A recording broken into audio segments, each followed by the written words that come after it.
નસવાડીમાં ડામર રોડની હાલત બદતર થઈ ગઈ છે। ગોયાવાણ સાકળ પિસાયતા સુધીનો રોડ બિસ્માર હાલતમાં છે। 8 કિલોમીટર લાંબો ડામર રોડ ખાડા રોડ બની ગયો છે। 30 થી વધારે ગામને જોડતો આ રોડ બિસ્માર બનતા સેંકડો લોકોને હાલાકી પડી રહી છે। અનેક રજૂઆતો કરવામાં આવી તેમ છતાં પણ તંત્ર અહીંયા પણ ઘોર નિંદ્રામાં છે। થી માથા સાકળ સુધી જવાનો રસ્તો લગભગ 7 થી 8 કિલોમીટરનો છે। તો એ રસ્તો લગભગ 3-4 વાર અમે આરએમબીમાં રજૂઆત કરી છે। એક ઘૂંટણ જતું રહે ને એટલો ખાડા છે।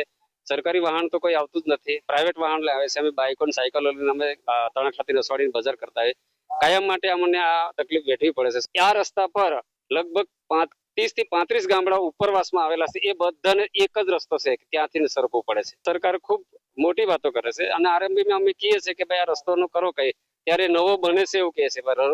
નવો રસ્તો જ્યારે બનશે ત્યારની વાત ત્યારે, પણ આજે જે તકલીફ છે એ દૂર કરે એવી આરએમબી પાસે અમે આશા રાખીએ છીએ। છોટાઉદેપુર જિલ્લાના નસવાડી તાલુકાના ગોયાવાડથી લઈને સાંકળ પિસાયતા સુધીનો અંદાજિત 7 થી 8 કિલોમીટરનો જે રસ્તો છે, પરંતુ જોઈ રહ્યા છો આ લો લેવલનો કોઝવે છે નારદા ગામ પાસેનો। આપણે ડામર રોડની વાત છોડો, આ ખાસ કરીને જોઈ રહ્યા છો લો લેવલ કોઝવે પર એટલા મસ્ત મોટા ખાડા પડી ગયા છે। અવારનવાર સરકારી તંત્ર સુધી અહીંના ગ્રામજનોએ રજૂઆતો કરી છે કે ભાઈ આ જે 7 થી 8 કિલોમીટરનો રસ્તો છે, 30 થી 35 ગામડા જોડતો રસ્તો છે, પરંતુ ડામર રસ્તાની હાલત તો હાવ ખખડધજ છે। પરંતુ આ લો લેવલનો કોઝવે છે એની પર બી મસ્ત મોટા ખાડા પડી ગયા છે।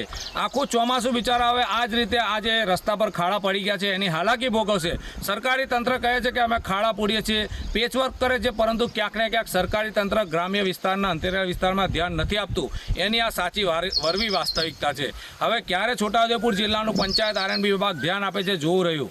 ઇરફાન મેમન, સંદેશ ન્યૂઝ, છોટાઉદેપુર। તો એ છોટાઉદેપુર હોય કે પછી નર્મદા હોય, એ ગાંધીનગર હોય કે અમદાવાદ હોય, શહેરો હોય કે ગ્રામ્ય વિસ્તારો હોય, બધી જ જગ્યાએ આવી હાલત છે। રોડ અત્યંત બિસ્માર હાલતમાં છે અને લોકોને પારાવાર મુશ્કેલીઓ છે।